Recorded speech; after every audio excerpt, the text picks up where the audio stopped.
Earlier this year, I hit a wall. The kind of burnout that makes even the quiet moments feel loud. I kept imagining a different life, one that was quieter, softer, and slower than the one I was living.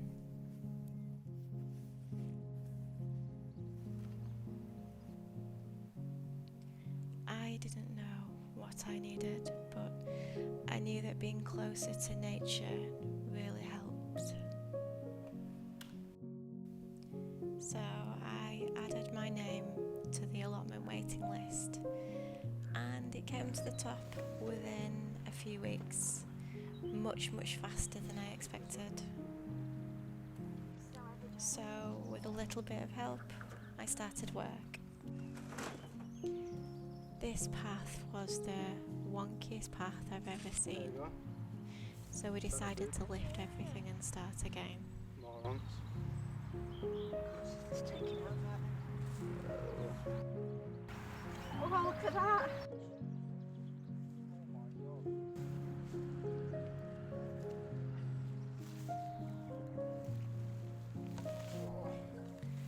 Under this section of slabs we found a huge ants' nest, hundreds of thousands of them in piles of eggs. I even discovered a new way to use a spade, standing on the handle to lever the slabs up because they were so heavy. But every time we lifted one, there were even more ants underneath. The entire path was basically one giant ant's nest, and to move the slabs we had to stand right in the middle of it. The allotment site came out and trimmed the whole plot back, and they also removed an old shed that had become dangerous.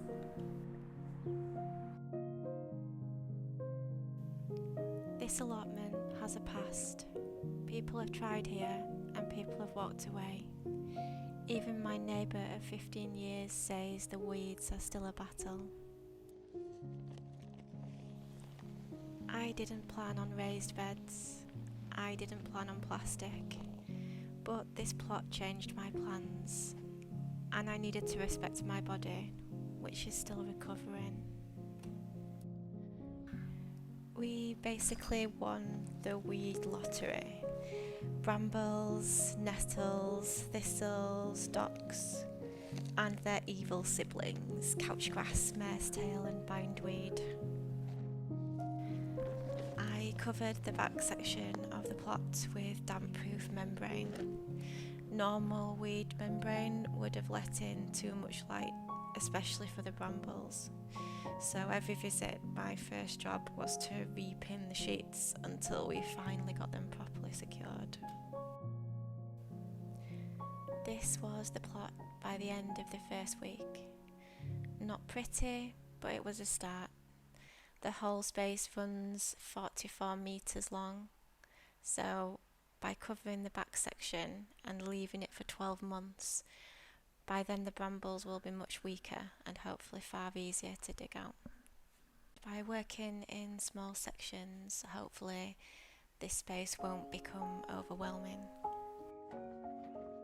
With the back section covered and feeling under control, it was time to make a start on building some raised beds. We picked up some heavily discounted decking boards. They were just 88p per metre.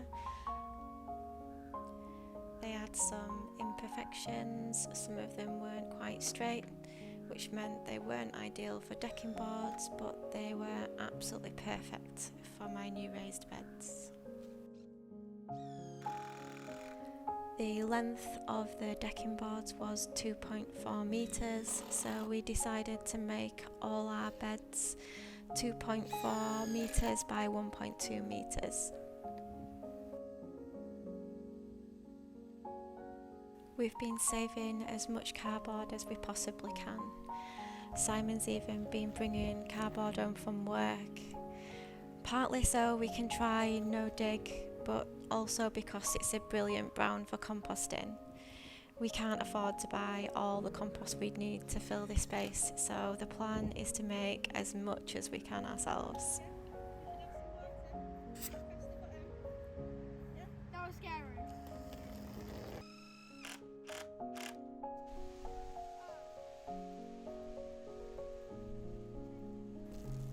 The previous tenant had filled one of the compost bins with old pallets, logs and twigs. It's all breaking down now, but the weeds have tangled themselves through it too. I've been using some of that material, the bits that look untreated, to help fill the beds as well. When I was recovering from burnout, I was doing an exercise called calm place imagery. You choose a place where you feel safe and settled and welcomed, and you imagine it in detail. You imagine the sounds, the temperature, the smells. For me, that place quickly became an allotment. I could hear the birds, feel the warm soil and the warmth of the sun on my skin, and I could even smell the freshly cut grass, the compost and the flowers. Yeah, you missed the best bit though, Ava. I went to turn it off and it sprayed me everywhere. You're right, that is wow. It really properly got me. Calm place imagery works because when you imagine a place in vivid detail, the sounds, the temperature, the smells, your brain responds almost as if you're really there. It helps to shift your nervous system out of that anxious fight or flight state and into something calmer and safer. And now I'm slowly building that imagined place here in real life.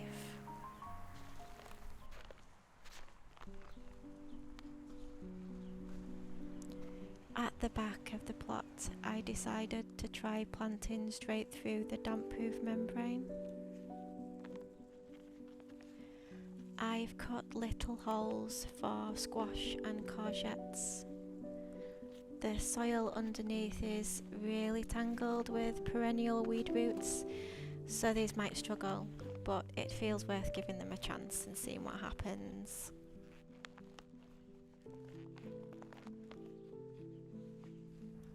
Found some marestail, my arch nemesis.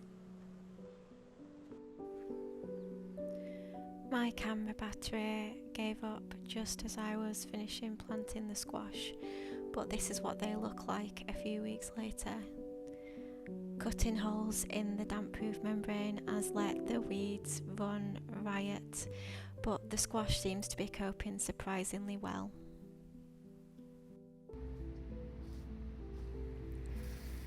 Because the weeds are relentless and because I'm keeping everything at a slow, steady pace, we decided to put weed membrane down on the front paths too. Plan A was to trim regularly, which would work on nettles and it would at least annoy bindweed and mare's tail. But couch grass, we've worked with couch grass before and trimming just gives it a haircut. If I don't cover this area, it will wander straight into the beds and cause trouble for years. The nettles behind me have gone crazy, and that's just a small section I left uncovered. Without the plastic, the whole allotment would look like this in just a few weeks.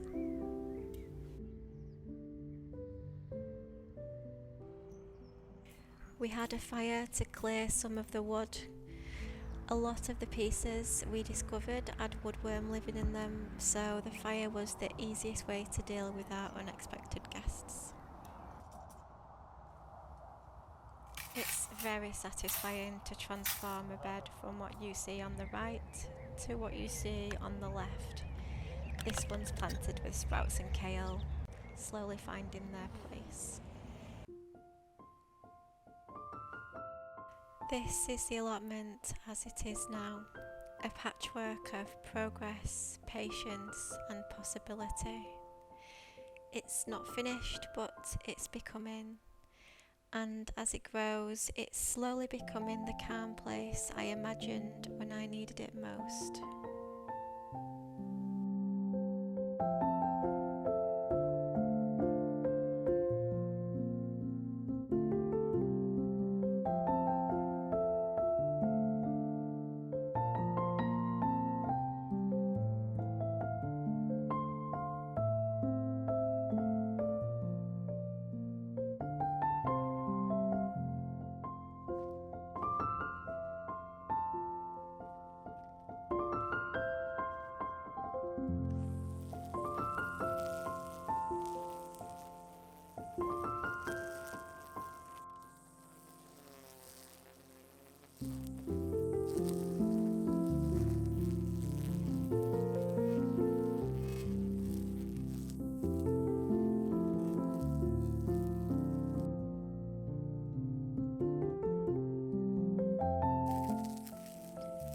still not sure what to do with what should be a compost heap. It's full of twigs and branches, completely overgrown with nettles and home to thousands of ants. I keep changing my mind about what to do with it. I think it's a problem for another day. Detaping these boxes has become a surprisingly calming job. In the heat wave, it's been lovely to tuck myself under the tree and still feel like I'm getting something done. I'm in jeans even now because I'm nowhere near brave enough to swim without them.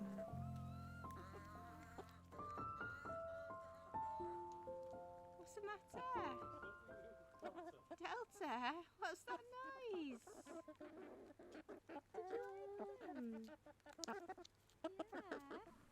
We have cherry trees in our garden and our neighbour's garden, and the chicks have figured out that windfall cherries are their favourite thing. Their new morning ritual is now to sprint out of the coop and check for treats.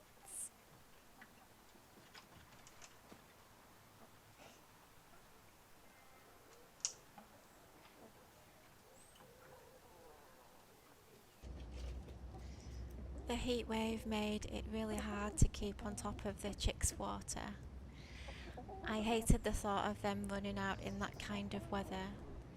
We were meant to build a water system, but in the end we bought this insulated water feeder and it's been brilliant. It keeps the water cool, it stops it disappearing in the sun, and it holds 11 litres, enough to last a whole week even in the heat. Before this, we were filling their old drinker at least once, sometimes twice a day.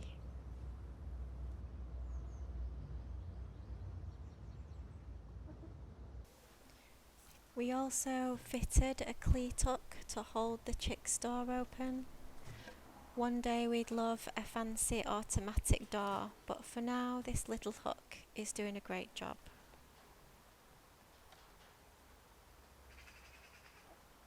The chicks are around 14 weeks old now, which means laying could start from 18 weeks. They're almost fully feathered and their combs and wattles are coming in. They've definitely hit that awkward teenage chicken phase, half grown up, half chaos, but they're getting there. Good girl. Good girl. Hi. Frank, have a stroke. Got you.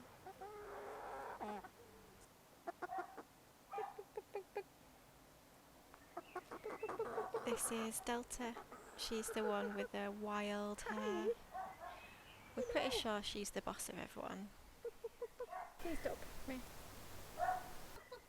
I also suspect the chickens are using the trampoline more than the children. We have our first blueberry. I was so excited to see the first blueberry. The garden's looking very green, although lots of the salad has started to bolt in the heat wave we've just had.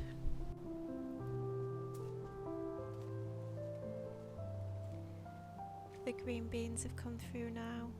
We had a few problems with these and I had to sow them a few times, but the ones that have come through now are doing really well. Freshly picked green beans are one of the finest things in life.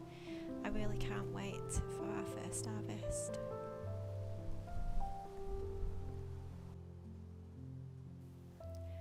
We don't have a greenhouse, but I've taken my chances on some outdoor tomatoes this year. They're still fairly small, but I can see that some of them are starting to flower, so there's a chance they might produce. These are volunteer crown prince squash. I've not yet decided whether to leave a few of these in place or to try transplant some at the allotment.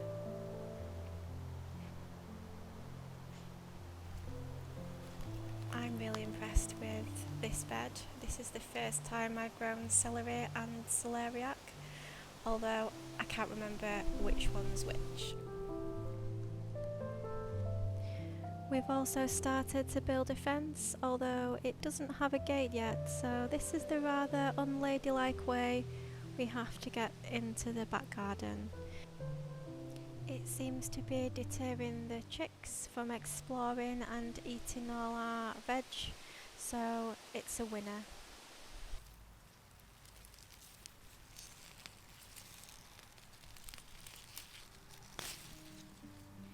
We discovered some of our beetroot is ready to harvest. This is our first beetroot harvest in quite a few years, so the only proper thing to do is make beetroot brownies.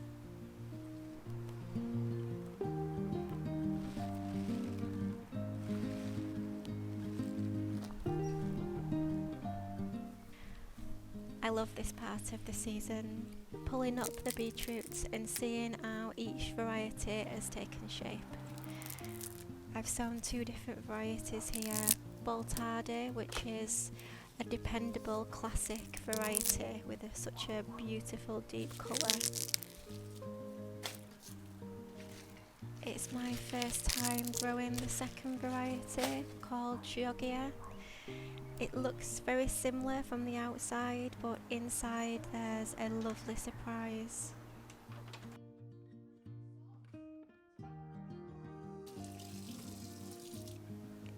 It's mostly white, but with beautiful soft pink blush rings.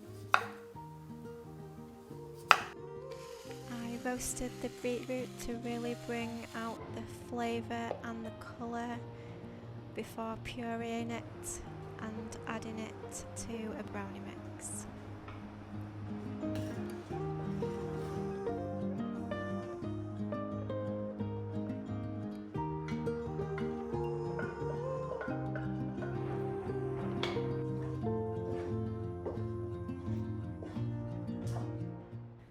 As the batter pours in, you can just see that little red tinge from the beetroot. It gives the mix such a velvety texture. It's one of those quiet kitchen moments that feels like a reward for growing it yourself. When you cut into the brownie, that little hint of red from the beetroot shows up in the layers. It's really subtle, but it's there. It gives the brownie this lovely velvety texture that's perfect with a cup of coffee.